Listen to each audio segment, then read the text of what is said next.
For more than 25 years, Mick has toured the globe with Simply Red, a far cry from the Manchester suburb of Denton, where it all began. My early memories of Manchester are mostly in black and white. Always this kind of drizzle, you know, very, very grubby. Mick's taken me on a tour of his old neighbourhood to see what life was like before Simply Red. So this here is West Park Avenue, where I grew up, and this is my father's house. When Mick was just 3 years old, his parents separated, and Dad, Reg, took on the job of raising his son alone. My first memory is with him when I was about 3, and this was right in the middle of the emergence of the Beatles. This would have been 1963.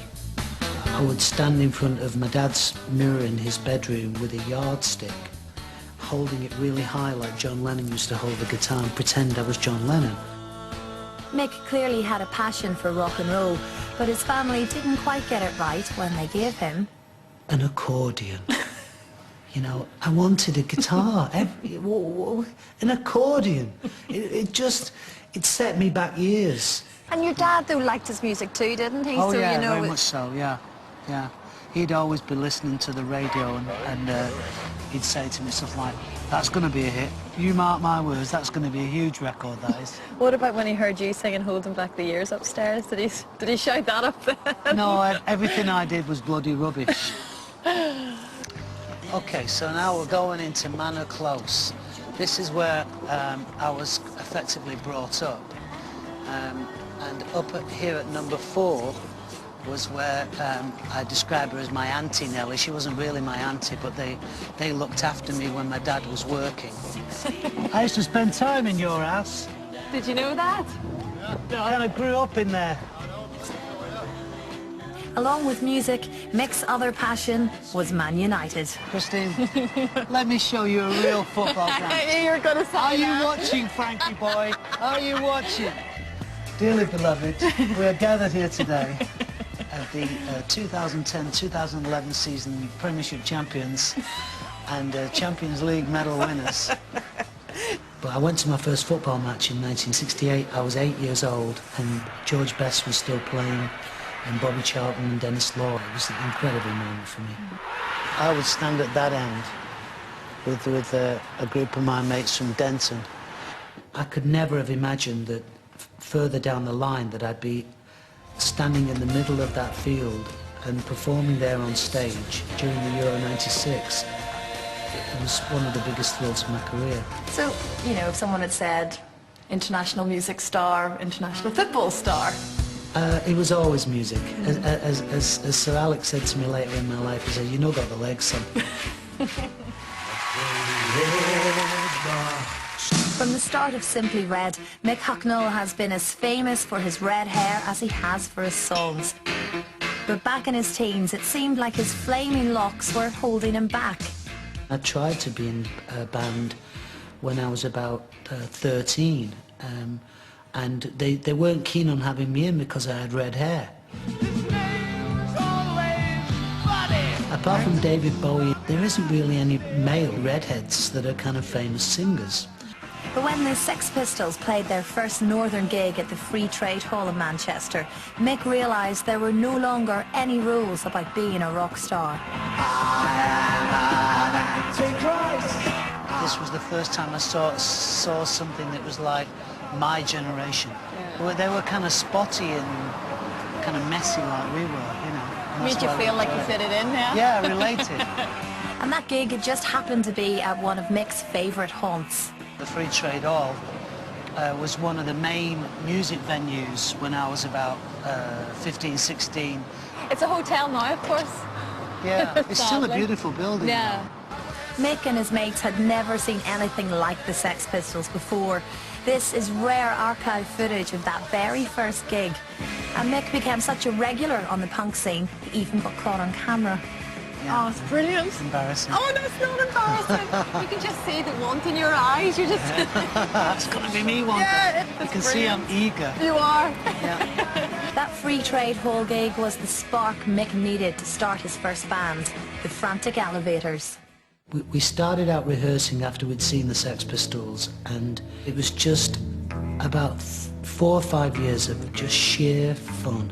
And it was while Mick was in the Frantic Elevators that he wrote one of his most iconic songs. I barely could play guitar, and it was almost while I was learning to play that I just found this one chord, and then all of a sudden, holding back the years. It doesn't sound very punk-like, does it? Thinking of the fear I've had so long. I wrote the song when I was 17, but didn't actually write the chorus until I was in Simply Red, when I was 24. I'll keep holding on. It somehow captures my life, my life's experience of not having a mother and being brought up by my father, and it's all in that song. And your first record, it's like a diamond to you. In 1985, after years of hard work, Simply Red's debut album hit the charts, launching Mick into a roller coaster ride of fame and fortune, which was exactly what he'd always wanted. I got commercial success, and here's the news, I liked it. Did you have that feeling like this is it now, I am actually living it? I was living every boy's dream. I was seducing hundreds and hundreds of women who were very happy to be seduced. It was the greatest. How did your family even react, going back to the humble beginnings? I remember my dad saying to somebody at the release of our second album, I don't think it's going to keep going, you know. You'll end up getting yourself a proper job, don't you worry. And a proper job what? What else could I do? This was what I was meant to do. And a proper job it was. With 2 albums already selling millions, the next album was due to be a huge success.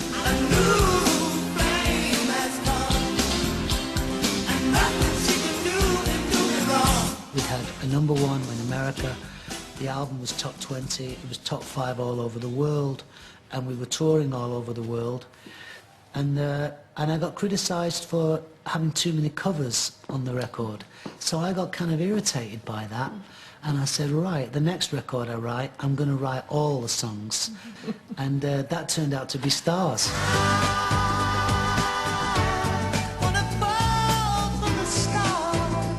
With Stars, I reached the mountaintop, and there was nothing there. Why am I not found someone to love? Why is it just ongoing? Woman, party, drink, woman, party, drink. I started to think then, I need to start sorting myself out. Sometimes you need to take it to the limit, don't you, before you start to appreciate actually it's the simple things that make you happy.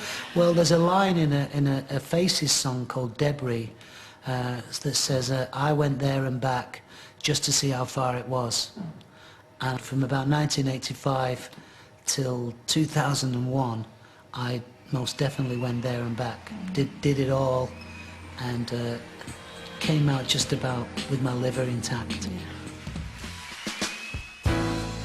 You've matured, as you say, and now suddenly you have become the family man that you at one point probably never thought you'd get to, really. Well, I always wanted it, I just didn't know how to do it, and I needed to set myself free in order to do it. Now I'm a committed husband and father, and I have a family. I've never had a family. And bringing Simply Red to an end, was that partly because you'd finished that chapter of your life and you were about to embark upon something else now? Absolutely. I think to finally have something that I never had, I think has enabled me to not necessarily hide behind a name.